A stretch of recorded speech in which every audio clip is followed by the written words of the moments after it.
కవితనై భార్యనై భర్తనై కవినై కవితనై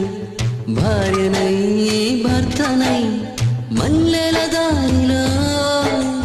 మంచు ఎడారిలో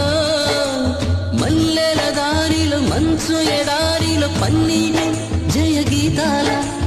కన్నీటి జలపాతాల నాతో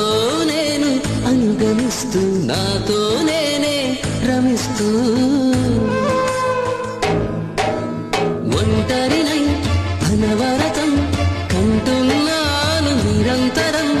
కలల్ని కథల్ని మాటల్ని పాటల్ని రంగుల్ని రంగవల్లుల్ని కావ్య కన్యల్ని ఆడపిల్లల్ని జగమంత కుటుంబం నాది